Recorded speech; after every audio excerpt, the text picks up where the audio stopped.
नमस्कार दोस्तों, CUET test prep के हमारे YouTube चैनल पे आपका एक बार फिर से स्वागत है। मोस्ट इम्पॉर्टेंट 1000 करंट अफेयर्स की सीरीज़ में हम सेट 10 लेके इस वीडियो में जो भी 20 क्वेश्चंस हो गए उनका डिस्कशन करेंगे।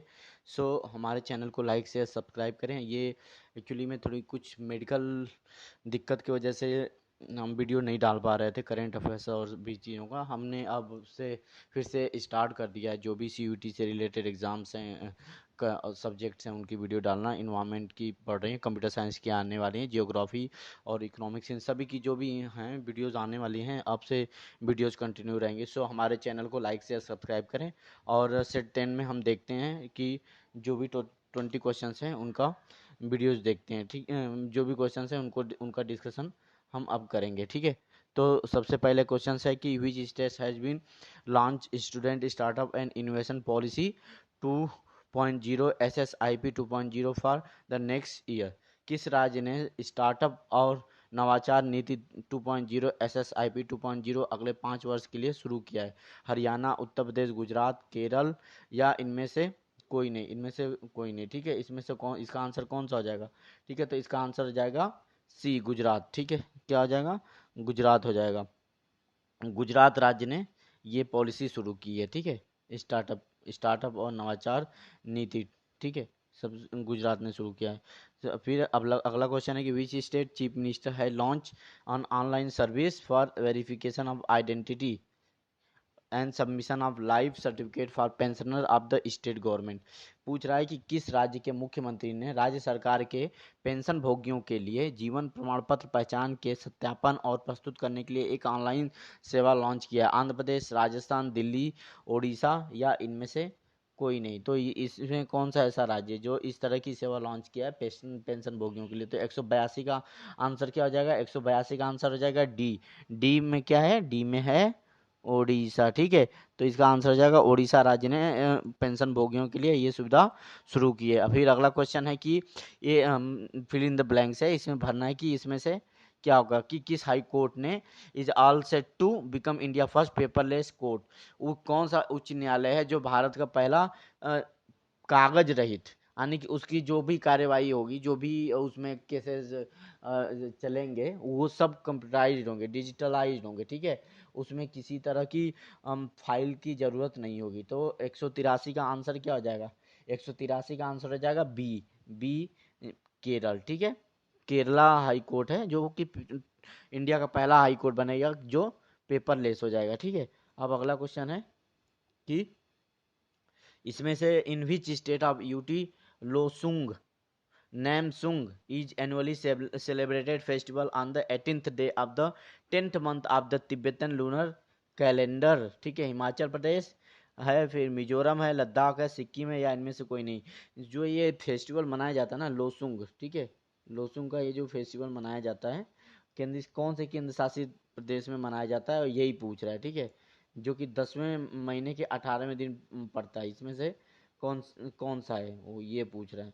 तो हिमाचल प्रदेश कौन है, या मिजोरम है, लद्दाख है, सिक्किम है या इनमें से कोई नहीं? तो 184 का क्या आंसर हो जाएगा? 184 का आंसर हो जाएगा डी, ये सिक्किम है। ठीक है, सिक्किम, सिक्किम राज्य में ये वाला जो फेस्टिवल है लोसुंग, ये पूछते हैं एक्चुअली में। जो इस तरह के फेस्टिवल्स होते हैं ना, नॉर्थ ईस्ट की कुछ फेस्टिवल्स होते हैं तो वो पूछते हैं। ठीक है, तो इसमें एक जैसे कि नागालैंड में हॉर्नबिल फेस्टिवल मनाया जाता है। तो ये सब इंपॉर्टेंट चीज़ें हैं जो नॉर्थ ईस्ट के इंपॉर्टेंट फेस्टिवल्स होते हैं, वो पूछ सकते हैं क्वेश्चंस में। तो अगले क्वेश्चन को देखते हैं 185 को। In which state the 9th women national ice hockey championship 2022, ठीक है, was inaugurated at ice skating ring Kaza? किस राज्य में 9वीं महिला अंतर्राष्ट्रीय आइस हॉकी चैंपियनशिप 2022 का उद्घाटन आइस स्केटिंग रिंग काजा में किया गया? ठीक है, उत्तराखंड, जम्मू कश्मीर, हिमाचल प्रदेश, अरुणाचल प्रदेश या इसमें से कोई नहीं थे? तो 185 का आंसर क्या हो जाएगा? 185 का आंसर हो जाएगा सी। ठीक है, सी, हिमाचल प्रदेश। ठीक, इसका आंसर हो जाएगा हिमाचल प्रदेश। तो 185 का हो जाएगा सी, हिमाचल प्रदेश। अगला क्वेश्चन है कि कोक बोरोक दिवस, जिसे त्रिपुरी भाषा के नाम से जाना जाता है, ठीक है, त्रिपुरा राज्य में प्रतिवर्ष कोकबोराक भाषा को विकसित करने के उद्देश्य से किस दिन मनाया जाता है? एक जो कोकबोराक डे है वो त्रिपुरी लैंग्वेज डे के रूप में मनाया जाता है। तो वो यही पूछ रहा है कि ये किस दिन मनाया जाता है इसमें से, इसमें से कौन सा दिन है जिसमें त्रिपुरी भाषा सेलिब्रेट करने को कोकबोराक डे मनाया जाता है? तो नहीं, 9 जनवरी, 19 जनवरी, 12 जनवरी या 22 जनवरी।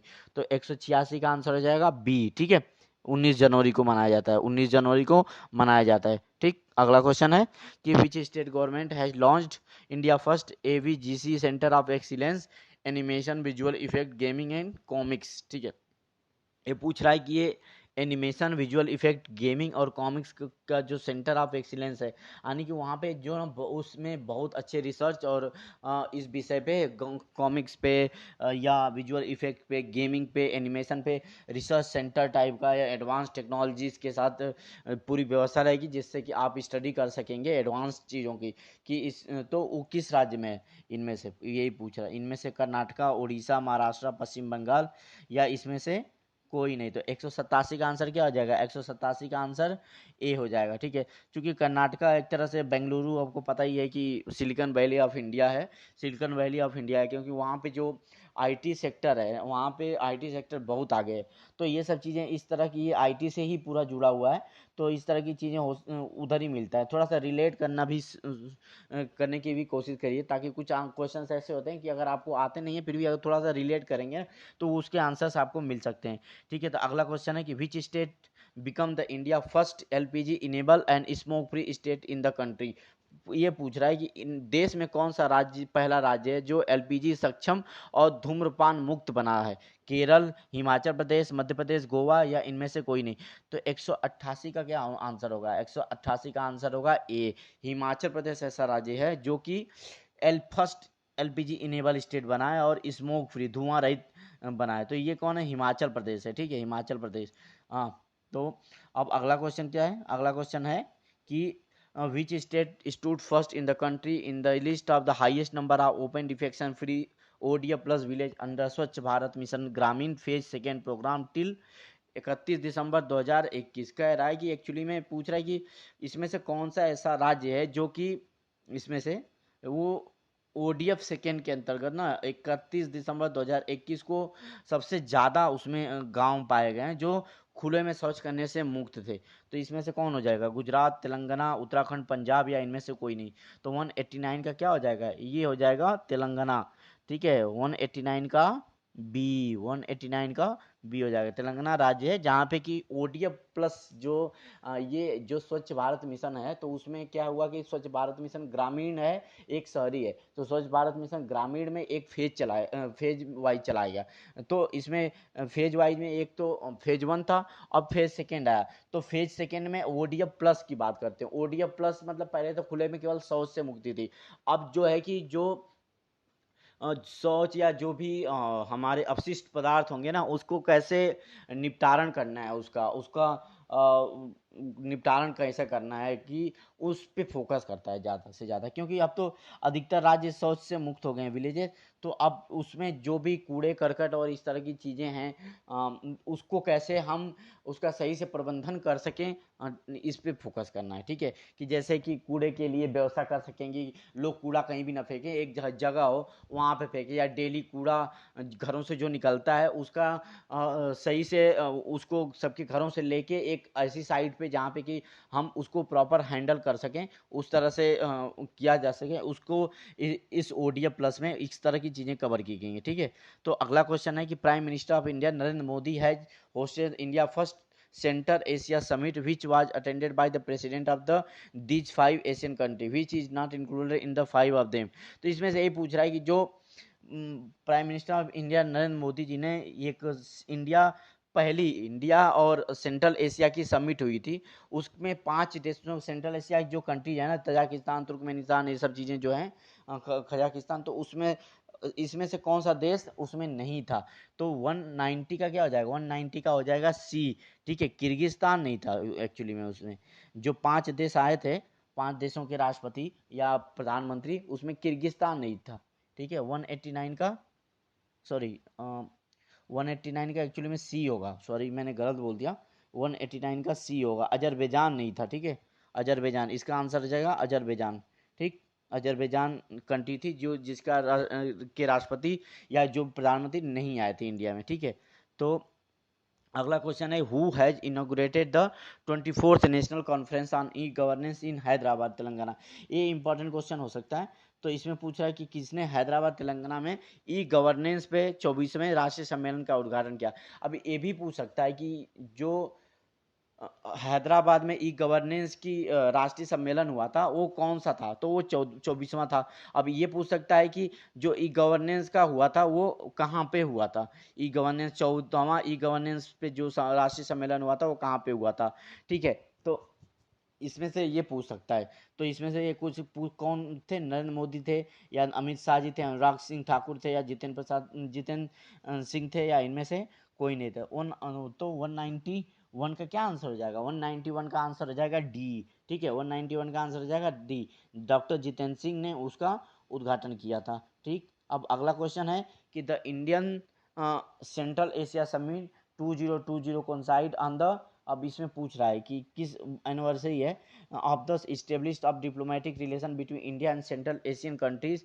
तो इसमें से 50वीं थी, 25वीं थी, 30वीं थी, 45वीं थी, या इनमें से कोई नहीं थी। तो 192 का क्या आंसर हो जाएगा, 192 का आंसर हो जाएगा बी। 192 का आंसर क्या हो जाएगा, 192 का आंसर हो जाएगा बी। ठीक है, 30वीं वर्षगांठ थी कि जो एशिया और इंडिया के जो कंट्रीज हैं ये पांचों, तुर्कमेनिस्तान, कजाकिस्तान, तजाकिस्तान, इनमें से जो हमारे डिप्लोमेटिक रिलेशन इस्टेब्लिश हुए थे उनको 30 साल हो गए थे। तो उसमें ही हमने फर्स्ट सेंट्रल एशिया समिट 2022 का इंडिया में ही उद्घाटन किया था। ठीक है, अब अगला क्वेश्चन है कि the India digital summit 2022, the India digital summit 2022, India digital summit 2022, अब वो कहाँ पे हुई थी, और virtually organised by internet and mobile association of India. ठीक, अब ये पूछ सकता है कि इंडिया डिजिटल समिट 2022 किसने आयोजित किया था, virtually internet and mobile association of India ने। What was the edition of the digital India summit, 12वां था, 7वां था, 24वां था, 16वां था।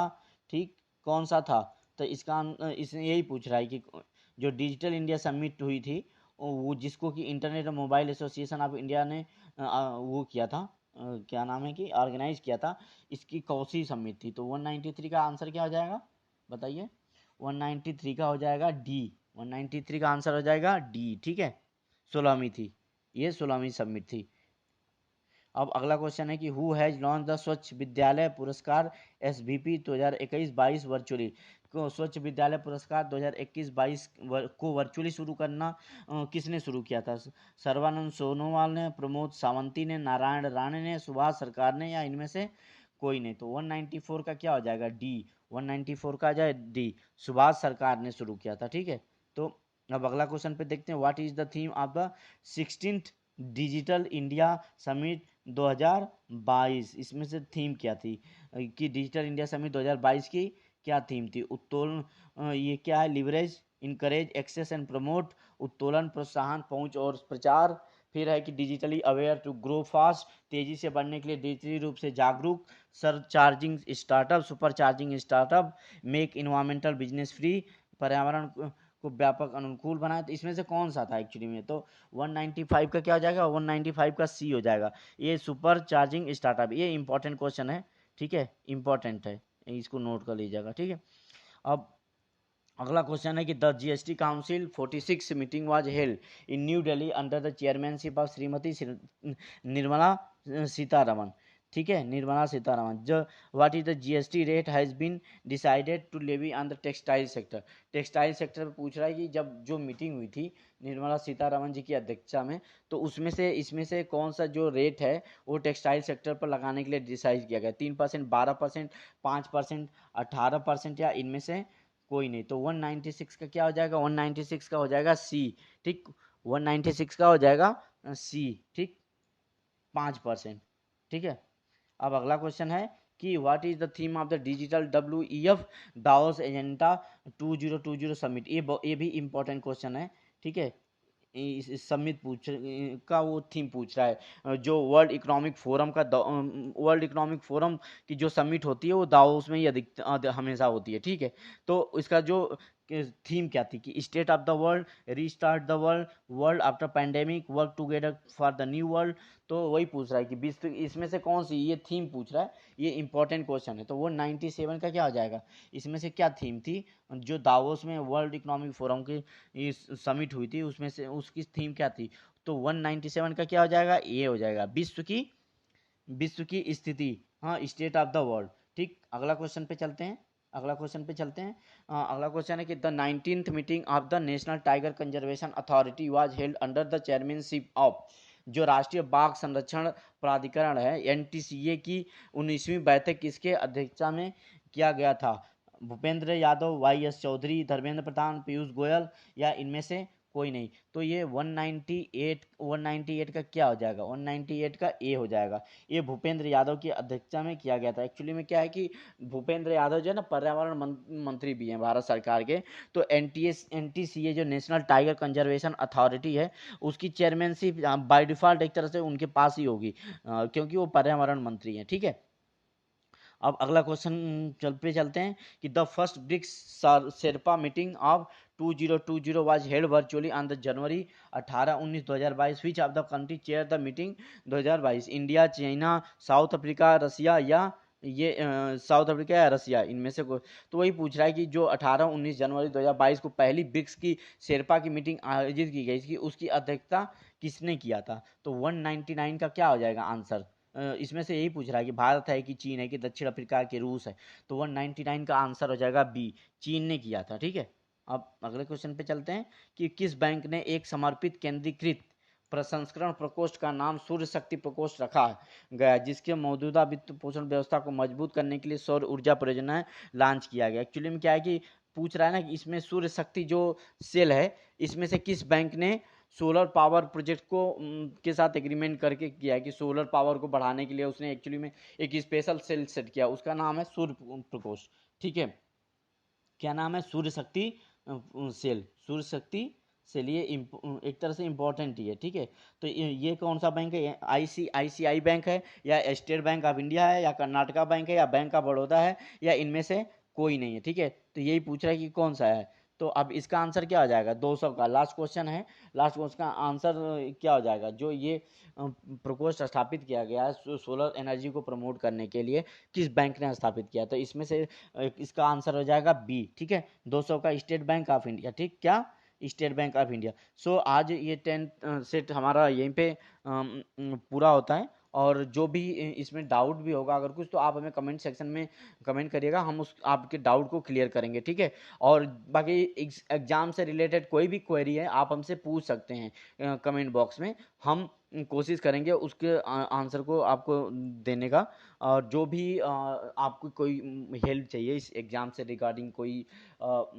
किसी तरह की भी हेल्प है, हम कोशिश करेंगे कि आपकी हेल्प ज़रूर करें, और जिससे कि आप अच्छे से पढ़ाई कर सकें और एक अच्छा रैंक और एक अच्छी यूनिवर्सिटी में एडमिशन हो सके, आपकी जो चाहते हैं जिस यूनिवर्सिटी में पढ़ना उसमें पढ़ सकें। और इसी के साथ ही ये 10 सेट हम पूरा हो गया है। और फिर अगले सेट के साथ मिलते हैं अगले वीडियो लेक्चर में। तब तक के लिए धन्यवाद, स्वस्थ रहिए, मस्त रहिए, और हमारे चैनल को लाइक शेयर सब्सक्राइब करते रहिए। और भी सब्जेक्ट्स की वीडियो हम अपलोड कर रहे हैं, जैसे इन्वायरमेंट की अपलोड कर रहे हैं, कंप्यूटर साइंस भी करेंगे, हिस्ट्री ज्योग्राफी, जितने भी सब्जेक्ट्स हैं ना आपको हेल्प कर सकते हैं, हम अपलोड करना शुरू कर दिए। ठीक है, तो अब एग्ज़ाम भी नज़दीक आ गया, तो आप अपनी पढ़ाई करते रहिए। Thank you so much.